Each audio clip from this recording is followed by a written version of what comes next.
it's been a very lively weekend. Obviously, before we had our North London Derby preview, where I think we spoke for a very long time, assessing what could potentially happen at the Tottenham Hotspur Stadium and what could not happen. And we made our predictions, and well, it seems as if I could really use the same script I used last time out, because Tottenham faced Arsenal in the North London Derby and were beaten 4-1, but not the first time, but the second time this season in the match itself. A double from Eberechi Eze, who I think he's got a personal agenda against Spurs. Scored By the way, JP, he's worse than Xavi Simons, so it doesn't matter. We'll get to that. Don't worry, we'll get to that. Said he was worse. And Victor Gyökeres on the score sheet as well, scoring twice. As I said, Tom. And yeah, I think Tottenham they done it right. They scored a goal. Colin Mwani gave them some hope in the first half, and we'll speak about the disallowed goal later. But it was a huge win for Arsenal because it obviously maintained their grip at the top of the league, given what happened in the middle of the week against Wolves. Now, so Arsenal won the match, so it's only right we speak about them first. Tyrese, after the win against Spurs in the derby, are you proving to be worthy title winners this season? Most definitely. I mean, we said it last week, stepping stone. And you know what? They weren't even big enough to be a stone. So we got over that hurdle easily, easy as pie. And it was a perfect game to bounce back. The perfect game. Because you don't even need motivation to go and beat Spurs. It just happens. It's the usual, 4 seasons in a row at their stadium. It's an easy... In fact, I don't want them to go down because it's easy 6 points every year. So please, stay up, lads. Please. Yeah, you aid our title hopes. But yeah, I mean, the league title is looking back on. We need to be consistent. But as I said, hardest game we've got left is City away. And I'm more than confident that we can win every game from now until the end of the season, apart from City away, which would be a tough fixture. But as long as we don't lose at the Etihad, then the league title will be coming back to its rightful place at the Emirates Stadium. It hasn't been there. It hasn't been there. I mean, it hasn't been there. The last time we won 3 times, mate. No, that was Highbury. Oh, to Highbury, sorry. Yeah, well, yeah. One of the Emirates. I mean, look. It is its rightful place. It is its rightful place. The Emirates deserves a Premier League trophy. It deserves it. So I think we'll see at the end of the season. Because I think it's been 22 years, something like that, 23 years. 2004 Invincibles last time. 0304, yeah. 0304, yeah, 22 years. Yeah. Okay. But anyway, enough about Arsenal's history.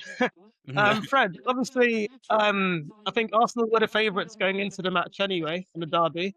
But were you really expecting another 4-1 win?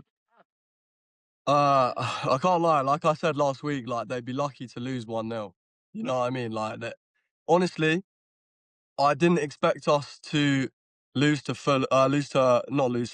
Wolves. That really threw me off. And so when we did draw to Wolves, I was a little bit skeptical about the North London derby. But honestly, seeing the boys like in the tunnel, I just knew that Tottenham were in for a whooping. I can't lie. Like we were so locked in. Like I know everyone says like the first half it looked close. I don't think it was ever close. Like even when they almost like they got that disallowed goal, like I genuinely think we had them on lock the whole game. I knew we were going to win, and I knew it was going to be convincing as well. And yeah, I mean, you brought up the Wolves game there because it was we spoke about it. It was kind of disappointing having a 2-goal lead against a bottomless table lose and throwing it away. But Tyrese, what do you think changed from that midweek result and to then go on to essentially thrash Spurs? Well, I heard actually that there was a massive team meeting. Gyökeres came out and said or something along the lines of that, and they were brutally honest with each other. And they told each other how it is and wasn't good enough against Wolves. So I think they definitely sat down as a team. Mikel sat him down, told him clearly he wasn't good enough. The players probably went at each other. Mistakes were made, but I'm sure that in training they went over this and tactical meetings and they made sure it don't happen again. So there was definitely a mentality shift from Wolves to Spurs. But at the same time, you don't, as I said, you don't need much motivation to go to Tottenham Hotspur Stadium and win. I mean, I think if you get the under-21s, I reckon they get a draw at least. So it doesn't take a lot of motivation to go there. But we'll soon see if the mentality shifted when we go to City away. That'll be a real test. Yeah, for sure. I think that's the key for Arsenal. Really, like all you can do now is win all of your remaining matches, and then you essentially have a very good chance of winning the league. Because I think Man City, they do have I think one game in hand, so they could close the gap with that match. But like you said, it's going to be huge at the Etihad. Eberechi wasn't really starting too many matches, and Victor Gyökeres also wasn't scoring as many goals as he probably should. But do you think now, Fred, that they're starting to show their best form at the right time for Arsenal? Yeah, I 100% agree. I mean, in my opinion, like, I think Eze's a moments player. Like, he's proven it, like, time and time again. Like, obviously against City, that goal, the Martinelli goal where he chipped it over, obviously he got his hat-trick against Spurs. He got a goal against his ex-team. You know, these are all big moments games, you know what I mean? He thrives on those big moments, and he basically had Tottenham in his, you know what I mean? Because it was 2 goals. I mean, 5 out of, you know, his 6 goals against Spurs. He's really, really showing his colours now. And I feel like for Gyökeres as well to score 2 goals, that's so big for his confidence. And I've seen a lot of people saying that if we can get last season's Gyökeres in this team for the you know, the last remaining fixtures, I think it's going to be such a huge win for Arsenal. And I really think that hopefully, I think obviously we've been lacking goals for quite a while, and I think these 2 players, if they can really catch form, I think they're really going to be a game changer for these last few games. If Eze could play Spurs every week, I tell you what, he'd have 30 goals easily by the end of the season. And Gyökeres, I've been telling people about Gyökeres. I mean, I'm out there now, being clipped. I've been telling people Gyökeres is world class. Just wait until he shows his world class abilities. Because if you don't score 54 goals in 52 games for no reason, and he proved it against Spurs. Obviously, actually no, he didn't really prove it. It's Spurs. He's going to prove it against a big team like City, but he stat padded against Spurs. He done what I expected him to do. Couple of goals. First one was particularly nice. But he done his job, and he done his job very well. And he's on course to be Mikel's most prolific striker. So let's see if that happens. Yeah, I think that'll be good for you guys, because I think that's what you've been lacking for the past couple of years. You know, a recognised number 9. I think you tried with Gabriel Jesus, but I think now that you've got Gyökeres, and I think he's in the prime of his career. To be honest, he's 27. He's younger than me, so I think he's definitely on track to do really well over the next couple of years for Arsenal. We have to move on to the other side of the North London derby. Simple question, really. Reece, what went wrong for Spurs in the 4-1 defeat? We turned up for the second half. That's what went wrong. It was frustrating. I mean, we've done well to hang in there for the first half. I mean, obviously Arsenal always going to have a lot of the ball. Second half, it's a matter of it's first v 16th, and 16th have got no players. You know, Arsenal bringing on proven quality, a lot of fresh legs. We're bringing on players that have either just come back from injury, or, to be honest, I mean, Tudor, you can't really blame him too much, but, you know, his tactic in the second half was more just make late subs and just throw on a lot of strikers and see what happens. You know, we had Tell playing left wing back towards the end of the second half, and it's just like what are we doing? Like, I know there's not a lot of options, but, you know, when you're playing against, you know, top of the league, putting young strikers on at left wing back ain't going to help you. And it's a learning curve for Tudor, I think, going forward. Listen, I don't really know what to expect the rest of the season. I mean, we were definitely robbed off that goal. I mean, it's fair to say, like, it's never a foul. They even showed if it went them 2-2, mate, if it went 2-2, you win the game. If it went 2-2, you win the game, mate. Yeah, let's go. Like, the ref cam today is just, even from the ref's angle, you know it's not a foul, and he's Yep. But listen, that neither here nor there. They're a better side than us anyway, and it's going to be a long last few games. Yeah, and Tom, I'll ask you the same question. What went wrong for Spurs in the North London derby? JP, Yeah, wait, well, is there a look, point? Because going he's going to into say it, nothing. Arsenal, He's going to say nothing. He's going to say nothing went wrong. There's no point in asking. No, look, going into it, we knew Arsenal were going to be the better side, right? Like, regardless of anything, we knew Arsenal were going to dominate possession because, you know, we're a poor side this season. We knew this. But I thought we had a good first half. Like, obviously, we let Arsenal have the ball, but, you know, they didn't get... They had good down the right-hand side with Saka and Timber. They were having a good game together. But I feel like we didn't allow them to do what they did in the second half. We let them go side to side, you know, didn't really get the ball forwards as much. And then I thought on, you know, defense as well, when they were passing around the back, we pushed them to make mistakes. And that's where, like, a lot of our opportunities were coming from, you know, and it was very rare to see us make mistakes. So I think we did good in that part. You know, our goal came from a mistake. Don't get me wrong. I think that was more Rice's doing than actual Spurs causing a mistake there. But still, there was chances we were getting. And then we came out in the second half and... Yeah, Gyökeres scored that second goal. Obviously, same as always, Spurs mistakes, you know, passing out from the back, giving the ball away.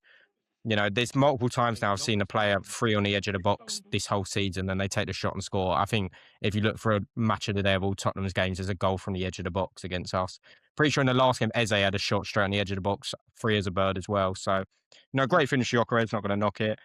And then from there, you know, Arsenal, they came out in the second half, Arsenal, much better. They were quicker, passing the ball more forward, quicker. We did our best, you know. And then I think what killed us in the end was we got that second goal. And it was, as I said, I'm not just being biased here because I've seen a lot of Arsenal fans react to it too. It was a goal. I think the referees were very soft. I think the actual officiating throughout the whole game was very poor. I thought it was a lot of... you know, for a North London derby, stop and starting.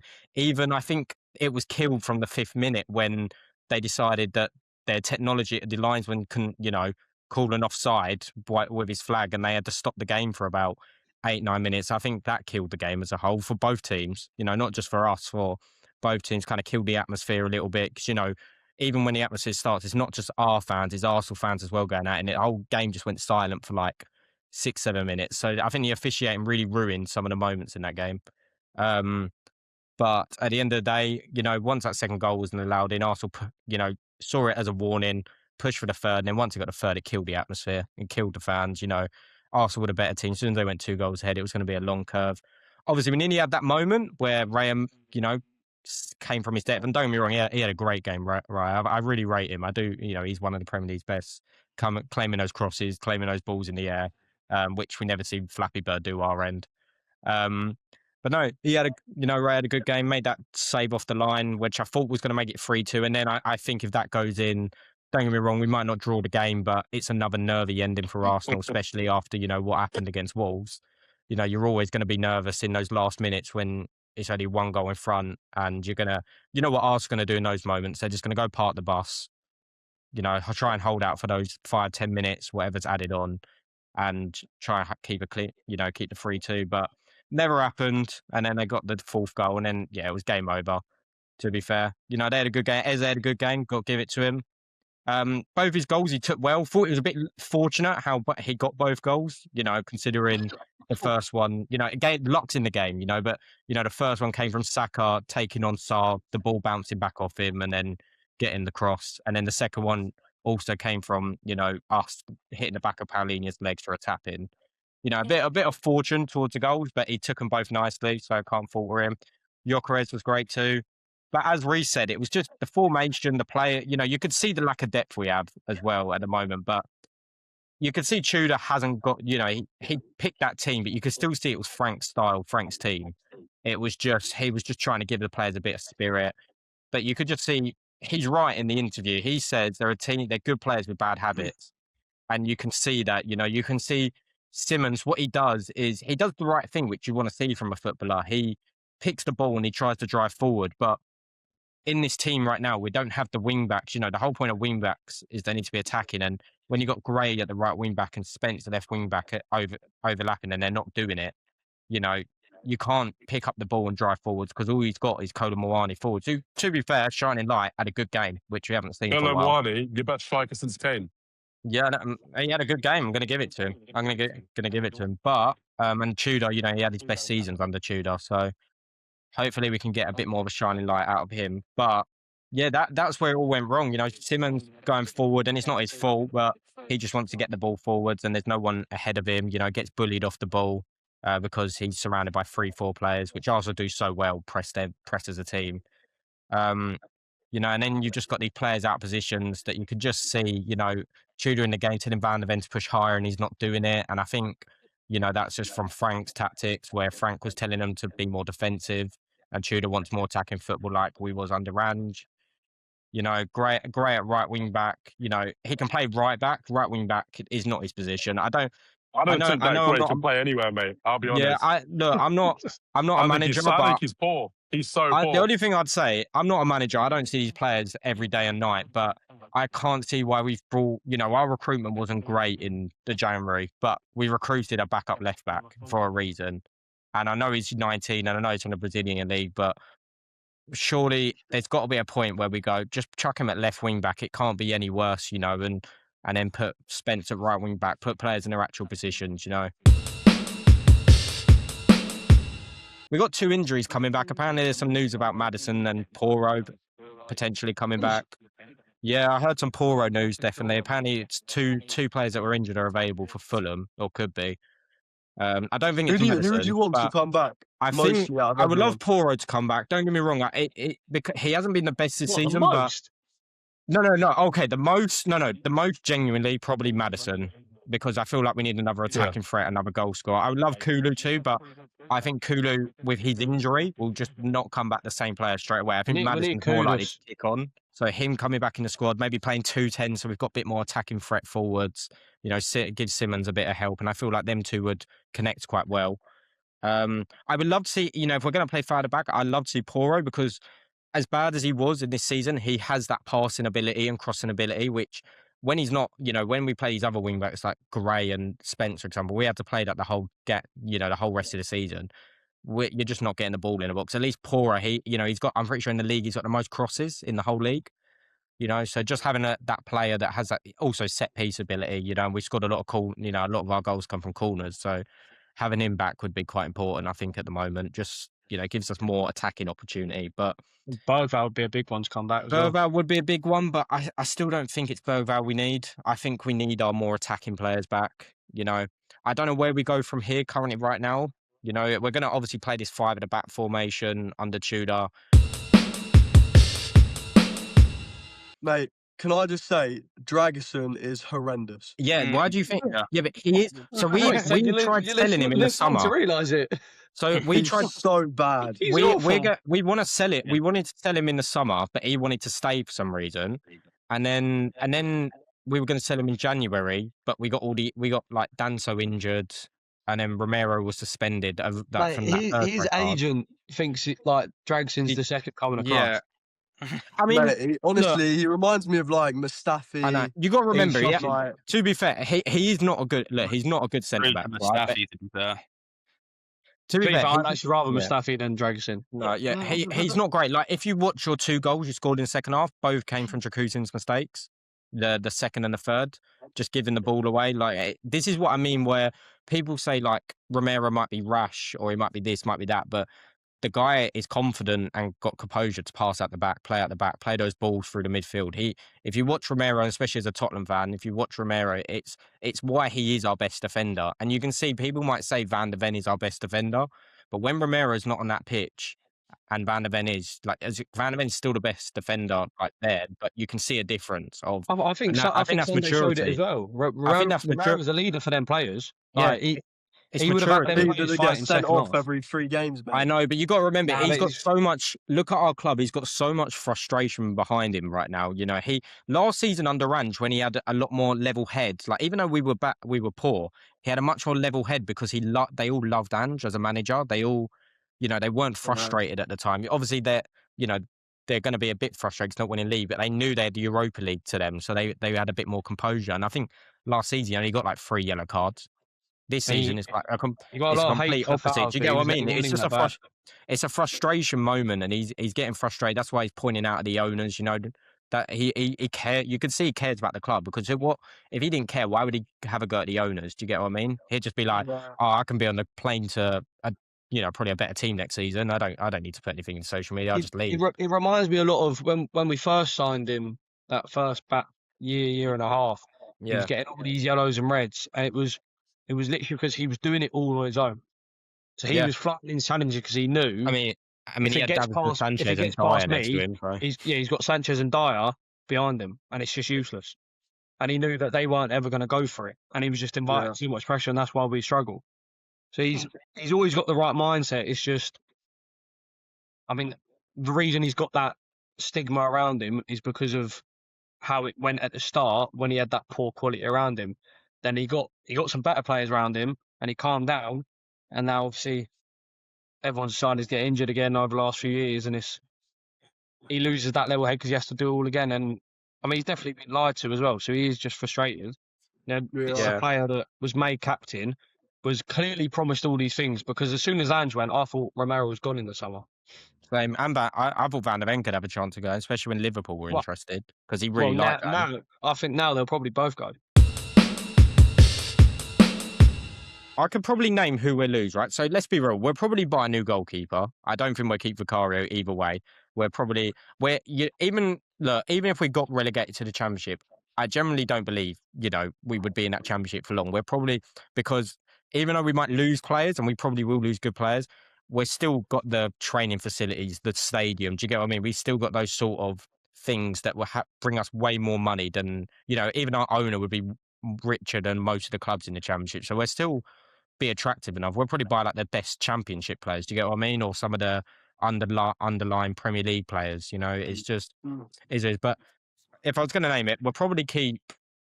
We'll probably get a new goalie. Spence will probably stay. Poro probably, unless Poro could move. But I have a feeling Poro could leave. Van der Ven and Romero definitely go, because they're not Championship players. Left back wise. Would Udogie go? The thing is with Udogie, he probably would go, but he's too injury prone. So I don't know if he would go or not. He might. If he did it, if he does it, means Sousa probably be starting. Let's be real, because that'll be the left back. The midfield, who would stay? Bergvall probably might go. Gray will stay. Gray will probably be our starting DM in the Gray will Championship. stay. Gallagher will have to stay. Papa Sarr probably stay. Sarr probably stay. I think if someone comes in from, we'll go though. I agree with Reece. I think Maddison would stay. I think Maddison, because he generally has a bit of love towards Spurs. Like, even when he said before he joined Spurs, he always seen himself wearing a Spurs shirt. He does love Spurs. And I think he would stay, He would have stayed if he could have. If he loved Leicester, he would have played the Championship in Leicester if no one came in for him. Like, he would have done it happily. I do think Kulu would stay if we ever see him back, just because I think these players that are injured would probably just stay just because they've been injured. It's hard. Like, we could get the money for him, but it's going to be a bit harder to. What strikers? Richarlison would go. I think we'd get good money. Richarlison's gone. Kolo won't stay because he'll be on loan, and he'll go. Simmons, I do think Simmons Solanke leaves. would stay. I still think Solanke would stay. Nah, I think Solanke. I think someone will come in through. And then our wingers will probably be. Would Kudus stay? This is the question. Would Kudus stay? Nah, bro. Reece, sorry, that's it. It's not Maddison. It's Poro and Kudus that'll be back apparently for Fulham. Could be. He's back for Fulham. Potentially. I read it. I don't think he will, but I know Poro apparently is. But apparently Kudus could be back soon, which is look. I think people have forgotten in the Spurs team as well. Kudus is out. Probably one of our best signings of the summer. Started really strong. Give the ball to Kudus and inshallah.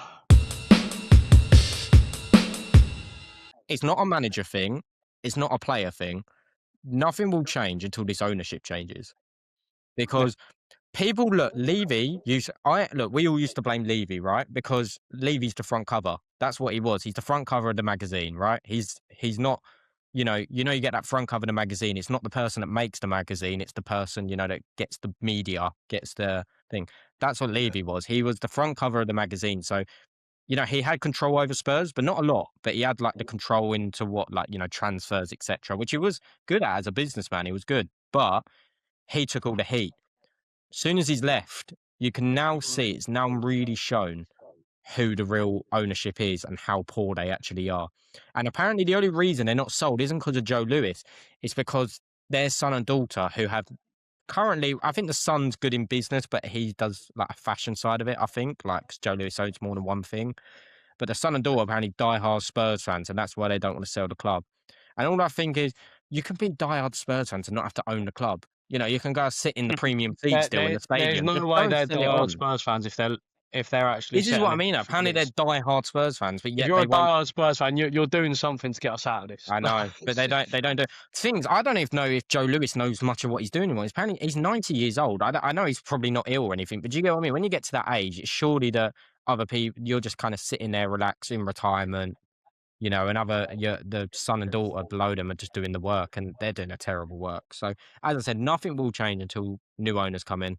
You know, like it's every game is the same thing. Whether it's like home and away, it's just all the fans have the same mindset. Like we're all in the pubs early, and we're just having fun before the game. That is literally it, because we know that the game itself is going to be shocking. I think everyone had a bit of excitement for the North London derby on the weekend, but every pub you went to was rocking. Like the atmosphere was so good. You could hear it before the game. Was really up for it, and then obviously the football happens, and then it's the same every game. Whether it's Arsenal, whether it's Fulham at home, like Forest at home in a few weeks, like that could be horrible.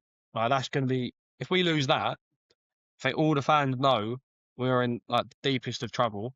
But us v Palace, I think we'll beat Palace, but I think it's going to be the worst game of football I ever watch. Like it's, like even Fulham Sunday, I'm going at it with no hope of winning. I'm just going for a booze up and that's it.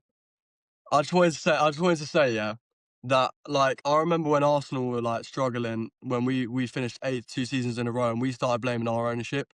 But honestly, I think it's a bit of a cop out to blame ownership. And like sometimes you have to look past the ownership. You've got to look into like how the players. run. Like I know you can say like, yeah, cool, the ownership, whatever, but like ultimately it's those players on the pitch playing football. Oh, of course.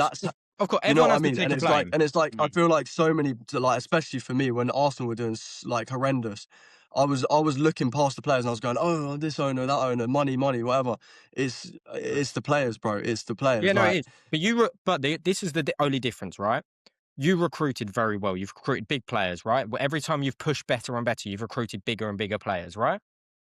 That's because we attract big players. But we could have done it. In the summer, this summer, you lot had the idea of recruiting some really good players. For example, Eze, but he got stolen off you. No, you had a few players that you were trying to recruit, and then someone else came and stole them off of you. Yeah, I admit you know, because bigger team currently right now we are way below all these other teams, you know. But if you go back 5-6 years ago, right, like think of your process of, you know, recruiting. You know, you started off with the smaller players a little bit. You still bought players, but like, you know, you bought the Sinchenkos and Gabriel Jesus, just those underlying players, still good but underlying, and you worked your way up. You know, you started getting top 4. You know, starting to become like a competitive side, a bit more in the name, a bit more in the eye. Even though you were Arsenal, it just makes you more attractive. You're in Champions League football.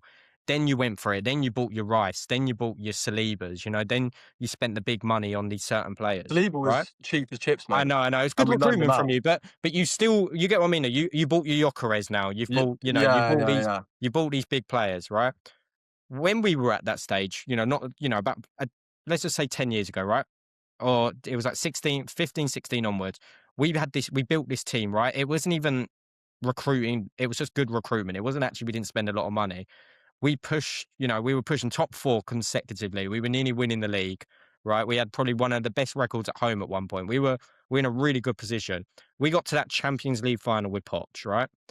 That's the part where you go, we've just got to a Champions League final and we finished in top 4. We are, you know, we're in a good position right now.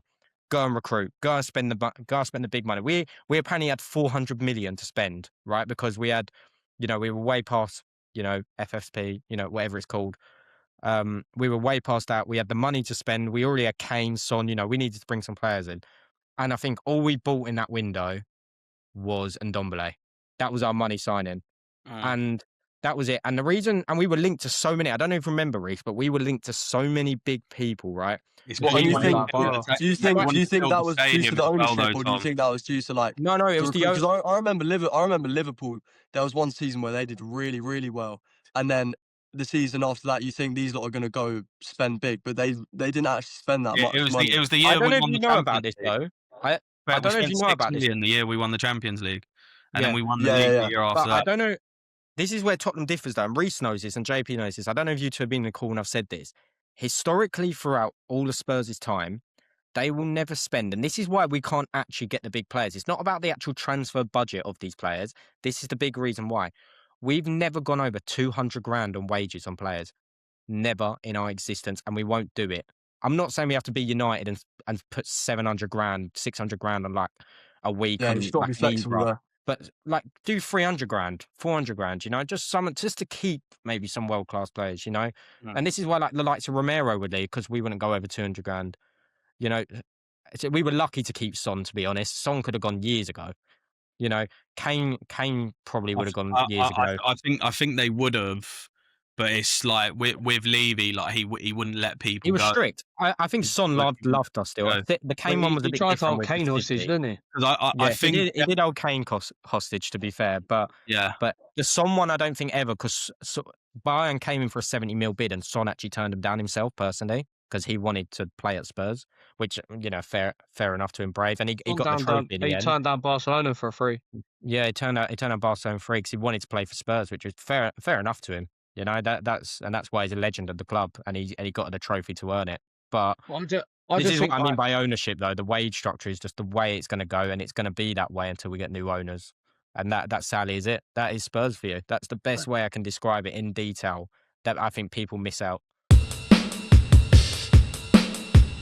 What Tottenham could look at as a club, though, because like it's a slippery slope, just saying like we need to be paying the 350s and the 400s and things like that. But the thing is, like what's happened at Man United since Fergie's left, a lot of the time you can end up giving that to the wrong players. I agree. It's all about recruitment at the same time. If you look at Liverpool, right, Van Dijk and Salah they're the only ones that are on 350 grand a week, but look at what they had to do for the club to get those wages. Oh no, yeah, it's about recruitment too, right? We've recruited poorly, you know, but then again, who's the recruiter? You know what I mean?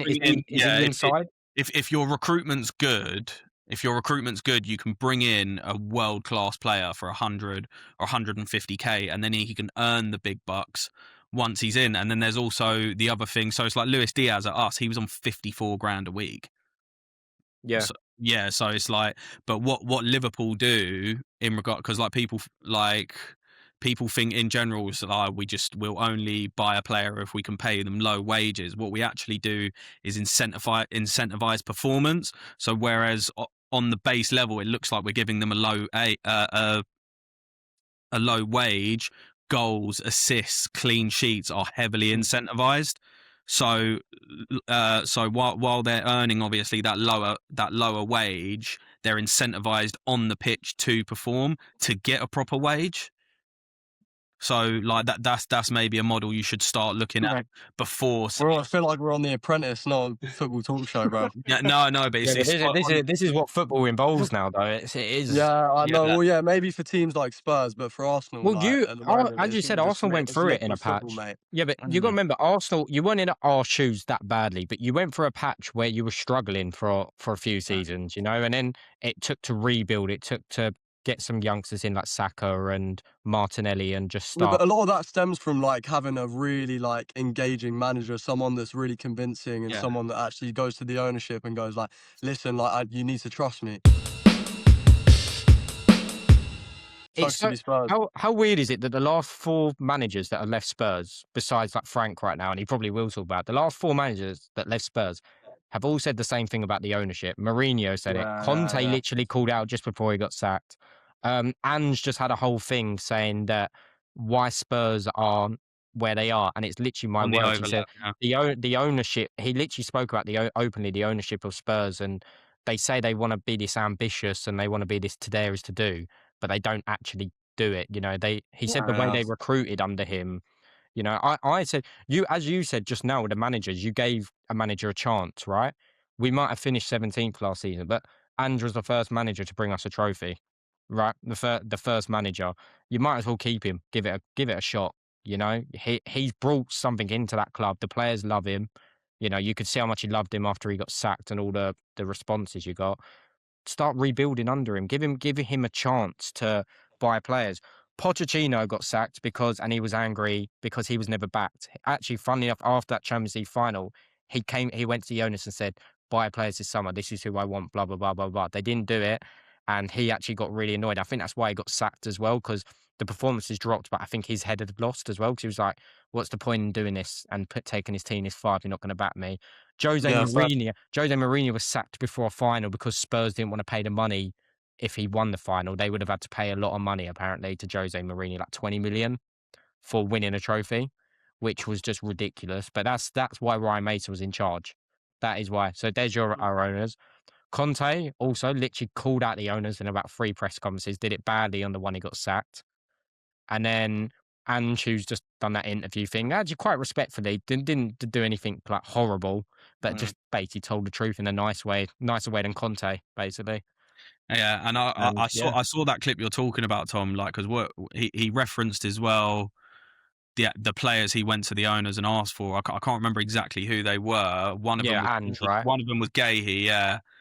And this was all when Ange would have been asking for these players, it would have sort of been like right before they fizzled up into the mainstream. Yeah.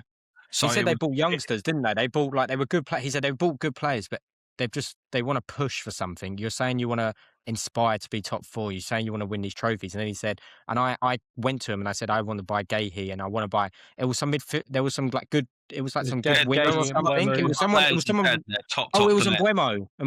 Yeah, Mbeumo. We wanted to buy Mbeumo. And this was before Man U bought him. This was before that good season at Brentford. It was before he scored the 19 goals. Yeah, he literally asked for these 2 players. They went Semenyo. no, and then they bought Bergwijn Gray, which, don't get me wrong, are good players, but Gahey now at Man City and Mbeumo at United, both probably the best right wing and best centre back in the league. That's what we could have had. But now we got Gray. I just think at the moment, do you get what I mean? That's it. I think now for us it's too little, too late. Like, you know, going forward in summer, we're not going to get these big players. Like, it's impossible now. I think we buy the Championship players, do what West Ham did. You know, like, get we might players like Bowen and stuff. We're in a reality of we might go down. So it's, you know, looking forward to next season. We can't go buy these big players now. It's too late. We actually have to go back to square one. Yeah. You know, you look at 10 years ago, the 16-17 season, final year at the Lane. Teams were scared to go there. Not a single team won there. We were undefeated. I think we only got, I want to say, 2 draws was the worst we did. And it was like everyone knew if you were turning up at White Hart Lane that season, might as well just head straight home because you weren't going to win. It was impossible. Everyone knew every game every fan went to, it was, we expect nothing less than a win. And like the fact that we only drew twice shows how dominant we were. And we had a choice. You know, it was the stadium or build on that. We came second, not too far off Chelsea, and we were playing some great football. We had the choice of the stadium or building on what we have, and we chose the stadium. And now 10 years later, we might be going down. Like that side, and I'll always die on the hill of that Pochettino side should have had at least one league title in them. And it always comes down to we never ever looked to go above and beyond. We were signing, you know, Poch would have a good year with us, and then we signed Vincent Janssen, Clinton the G. And that's not gonna take you from second and third to first. You're gonna regress. How Pochettino got a side with Janssen, who actually got minutes when Kane was injured. He had us battling for a Premier League title.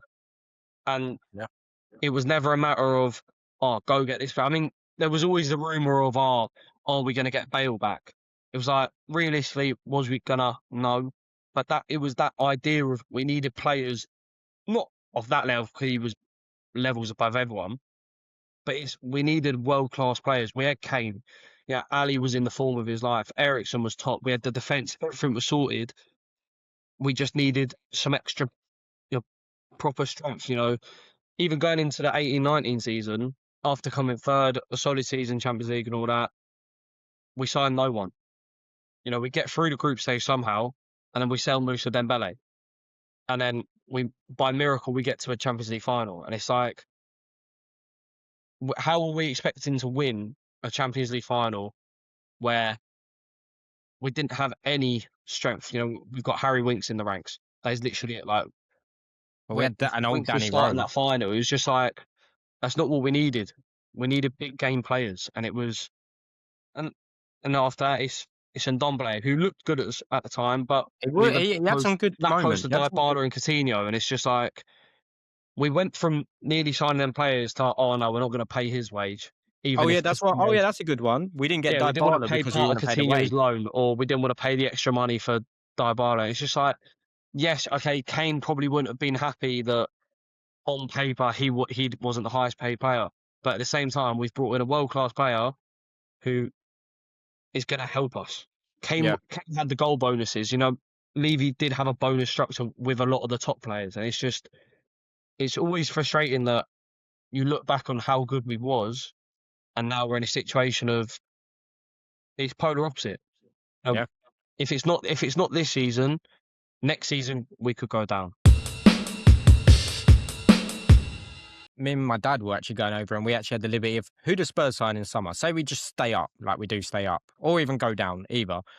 Who do we sign? Because I don't think we're going to attract the big players. You might attract some, like, those, you know, Premier League players that don't get the run in as much in these top, you know, these like Chelsea, City, the ones that are kind of more on the bench. We might get lucky to bring them in because we've still got the stature of Spurs. We might not have the performance, but you still got a bit of stature. Right, well, we just do what we always do. We just go to the relegated sides and get their players. This is generally who I think we should buy. I was looking at it, and funny enough, 3 of them in the Championship, and I think they're just interesting. I think one we've always been linked to is that Hayden Hackney from Middlesbrough. Yeah. He's a good player, DM, good passer. I actually think he's Premier League proven. I don't know why he's still in that Championship, but I think he'd be good to pick up. I do think we get Leif Davis, left back for Ipswich.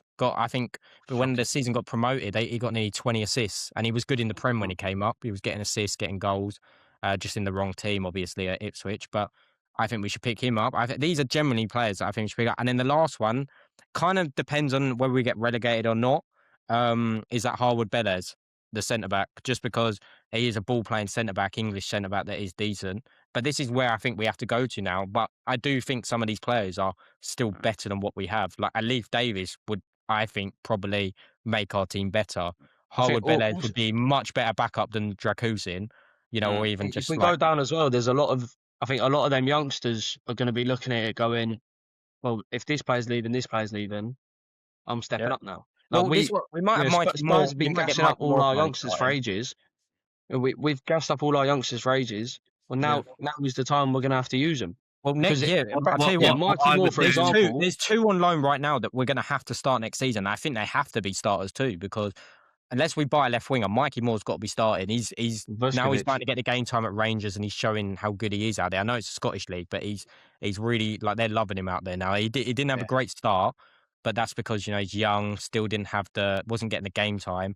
Now he's starting, and he's getting goals, getting assists, making stuff happen, and you can see he's a good player. And then hopefully he gets some game time. But the other one that I really want to see is that Vuskovic in the centre-back at Hannover. He's apparently halfway through the season, he was the best player in the Bundesliga named. You know, I don't know how he got it above Kane, but I don't know if he'll ever play a game for us. I think it'd be a smart manoeuvre is to put him at centre-back and put Van der Ven out on the left. I really do. I think that's somewhere I think Arsenal are onto something, and I generally think that's something we should be doing. Maybe by Harwood Belez, put him right back. Van der Ven going forward, everyone knows he knows how to score. Power, pace. The pace he's got.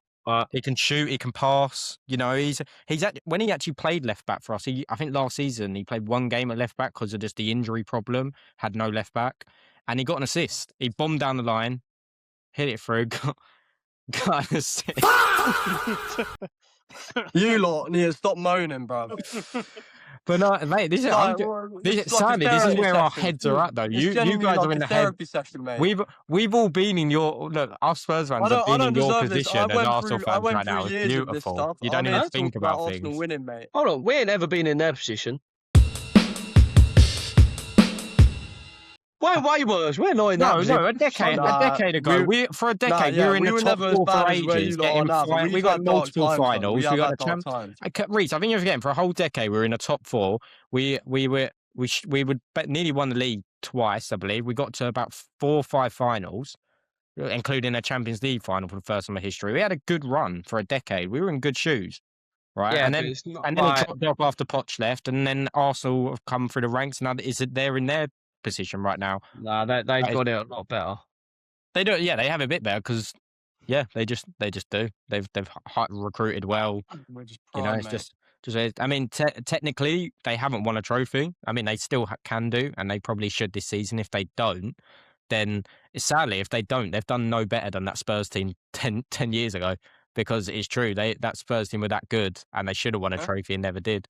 So if Arsenal don't do it, they basically, you know, we've been in their shoes. We know exactly how it feels to not win a trophy. We'll see what happens. When we're you say your defense was good. Sorry, I just want to say you say your defense is good, and they are good. Just to let you know, your best season not conceding goals, which is this season so far. Spurs didn't concede, I think, like especially at home. Like I think we only conceded 17 goals in an entire season. Gabriel and Saliba have never conceded less goals than Alderweireld and Vertonghen. That's what I mean. Our defense was so good that season. They still have loads of seasons together, bro. Yeah, they do. But that's what I mean. Though we have such a strong team. We had them two at the back with Kane up top. Like we had such a. If they win some trophies this season, they're going to get even stronger, mate. And their mentality. If you win a trophy, you're already automatically a better squad than that. That's the only thing holding us back is our mentality that we can't win. I only believe you're going to win the FA Cup. And I know you might think that's poor, but I think that's actually quite good. Just because, right, I do think City are kind of finding their form a little bit. I think picking up Mark Gahey's and Ruben Diaz is back. They've really started to partner up and they're doing really well at the back. And I think and Haaland's changed his game. Marmoush's just come back and he's like, when you need the players to be firing, like Nico Riley's just in position, they're firing our City. No, I think City are firing. Win the league. They have to win. I can see the problem is Arsenal should be winning the league, right? But I think if they win the Carabao Cup, I've seen this City before, and it's just when they're at this stage where they're just firing, and like you can see they're firing the way they're playing, they're not making mistakes. Like even against Newcastle, they didn't really make a mistake. They're just formidable at the moment. Like you can just see. Yeah, but we had our moment where people were thinking we were going to break the defensive clean sheet record for this season, because there was one point in the season where people were like, how is anyone going to beat Arsenal when they can't score a goal against us? Yeah, no. And that's the thing about the Prem is that it changes. You know what I mean? Like, I know, but that's what I mean. I feel like there's 3 to 4 phases where things change. You know what I mean? You've got the start, you've got that kind of middle area, and then you've got the end. City always seem to know that end, area. do they? City always know that end part where it's really key to. Liverpool have been there and done it, where Liverpool thought they've won the league and City just have this end card where they just can't stop winning games and they just go on this unbeaten Well, I don't deny that City. I don't know how they do it. It's Pep. It's team just at the time. No, but it was a much better City team at the time. Like, of course. They've still got it. Okay, they haven't fallen off. You got to remember they're still in the same final and they're second. They've fallen from where they were. This is what I mean, though. They apparently they have fallen from where they were. I'm not disagreeing with you, but the fact that they're only is it 5 points with a game in hand behind you?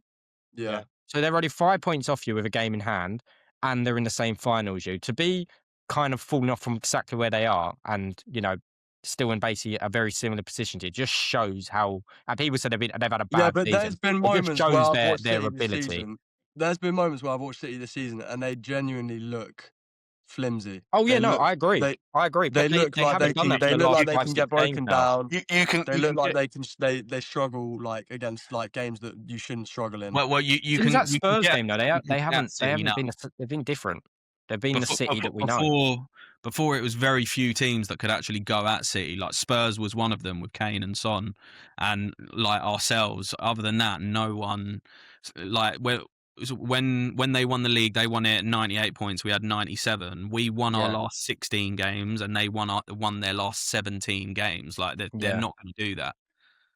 They're not going to. Yeah, there's no chance they're going to do that. And think about it. Yeah, obviously they had their Liverpool game where they you know, that game where Liverpool, you thought they were going to win it because they had that free kick, and it was just like, oh, bosh, like we're going to go flying now. Yeah. And they somehow came back, but it was so fluky.